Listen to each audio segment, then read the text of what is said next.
Hi, I'm Chris Haigh and this is the Fiddle channel, and today we're going to play La Marche des Manouches.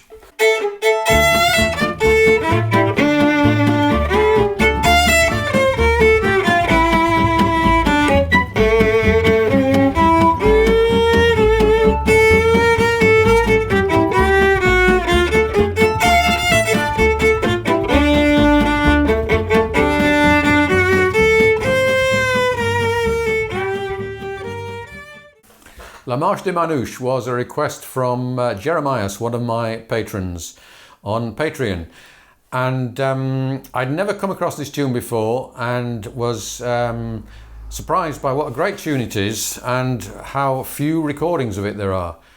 And one of the best is by Nicho Reinhardt, and I got in touch with him and asked him about this tune because I wanted to know, is it a traditional tune? And he said yes, it's a very très ancienne is how he described it, very old tune. And if anyone can tell me more about this tune, then I'd be very delighted to know. He seemed to think that it existed in different forms, and Jeremias seemed to think it was popular in Central Europe, Switzerland, Germany, possibly. So if anyone can tell me more, then do please do. So it's a very fast tune. The only online version of the music I could find was written as if it was in half time or double time. I can't quite work it out.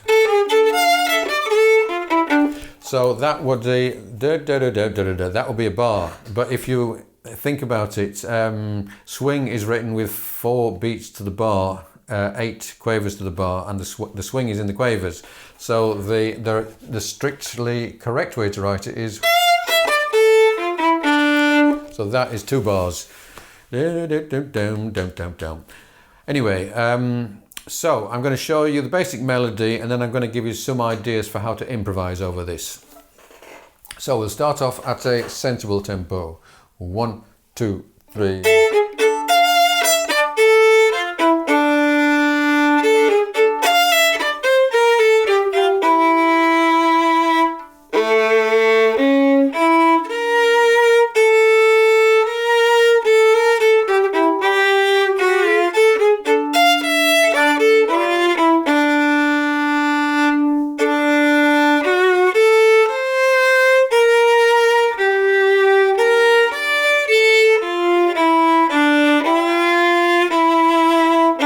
Repeat.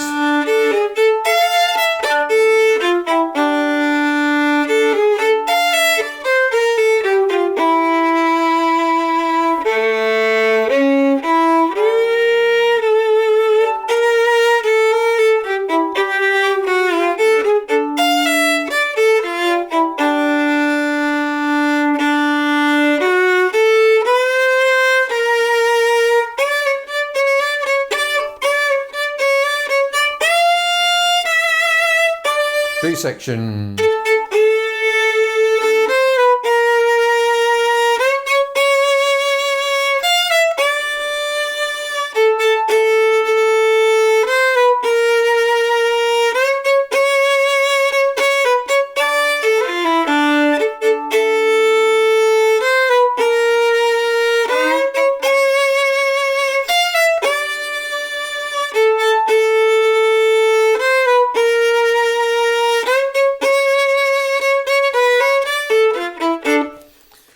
Okay,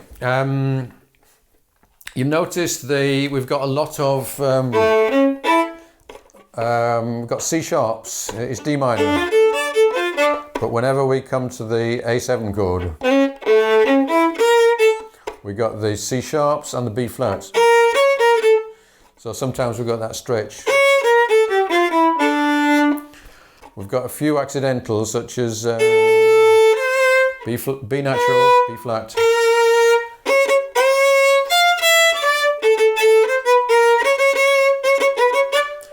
And we've got a little bit of chromatic stuff there. 3, 2, 2, open. I would use my 4th finger there. And there's lots of room for double stops, but we'll come to that in a minute. I'm just going to play the basic melody at speed with the backing.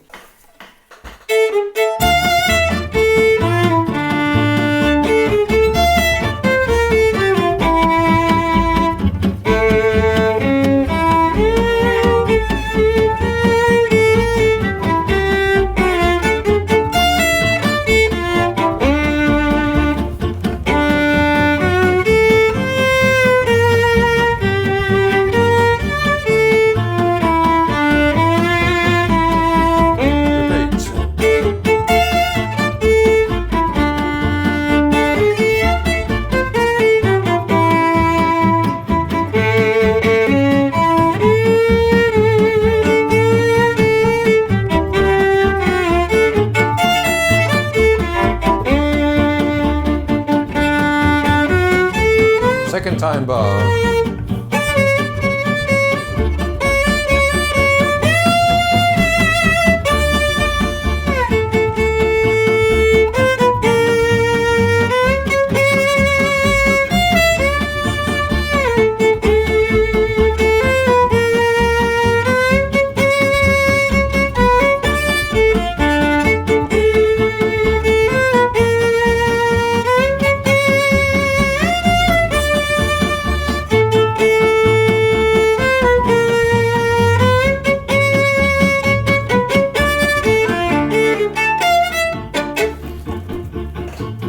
And then it repeats.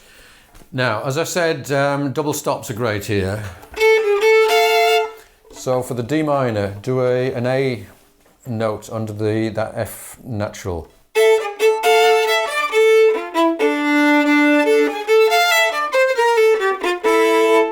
And then you can do an A above that E. Or for that note, I would go into third position with my third finger, which allows you to do a really nice vibrato and a nice slide.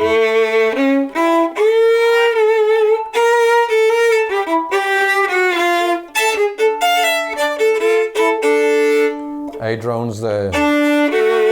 Now we're going from D minor to D major.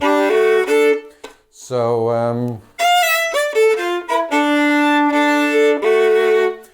put an A under that F sharp and a G under the B flat for the G minor. Now we've got an A flat diminished. So under the F, put that A flat note. And under the A7, it could be playing a seventh at the bottom there, which I think is actually quite nice. And there's an A under the D minor. So they work. And then this is the B section.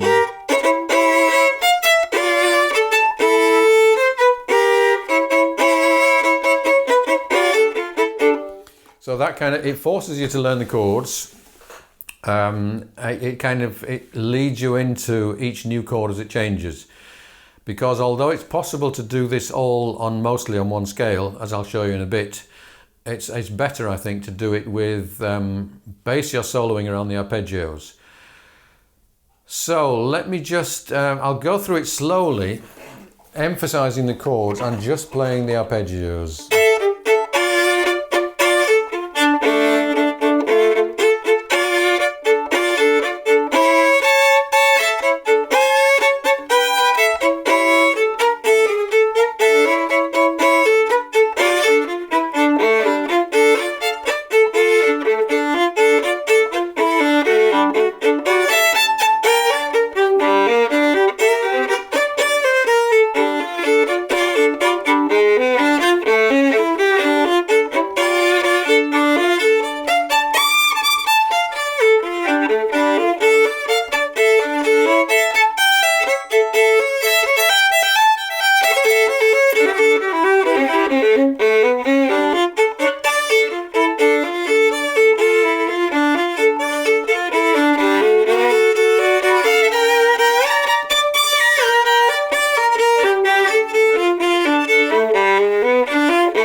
So obviously I was exaggerating, I wasn't swinging, that wasn't really a solo, but it was forcing me to think entirely about what the chords are.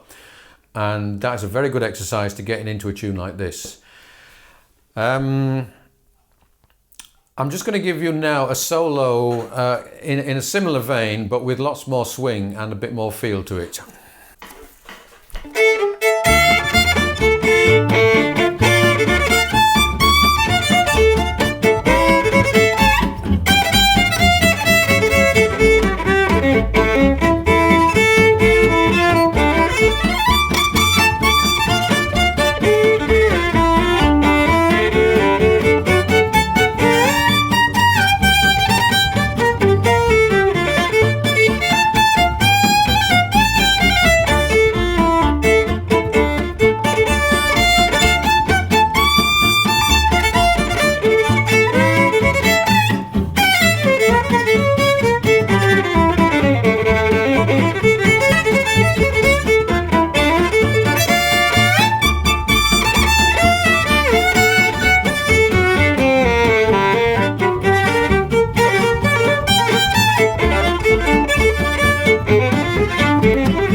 Okay, you notice I did some stuff like...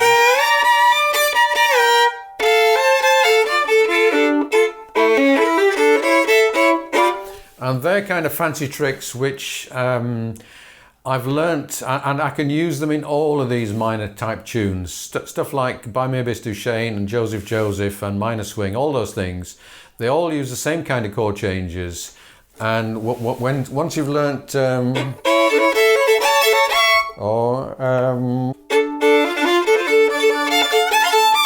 that kind of thing. Once you've learned it, you can use it for life on loads of these tunes.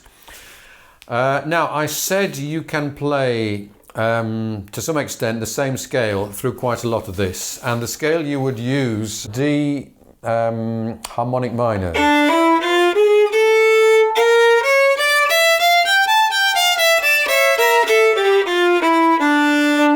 I think that's what it is. So what we're doing is we're playing the D minor with a C sharp, and the C sharp is important because it allows you to play over the A7, and the B flat it makes the A into an A7 flat 9, which is a nice jazz chord in itself. So let me just try playing through some of it, possibly all of it, playing just that scale and see what it sounds like.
So it works pretty well.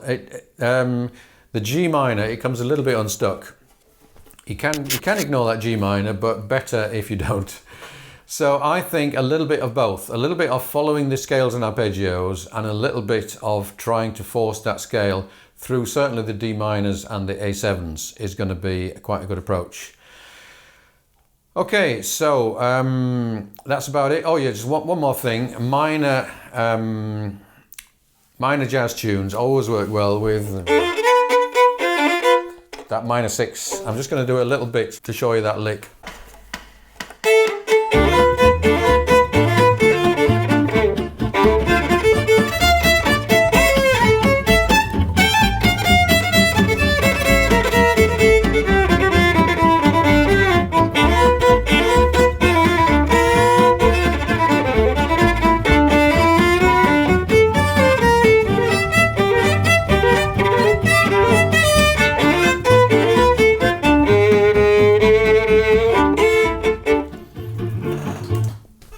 Yeah, I think Django used that particular harmony a lot in his solos. I never heard Stefan Grappelli playing that, but maybe he did. Anyway, that's one of my favourite licks for a minor tune. Okay, if you'd like a copy of the PDF of this, do subscribe to the channel, send me an email, I will send you a copy. And if you'd like to get hold of all of my PDFs, and that's quite a lot of them by now, over 600, then do subscribe to the channel, but also to my Patreon page, which is where you can get all those PDFs. Thanks for watching, see you again soon.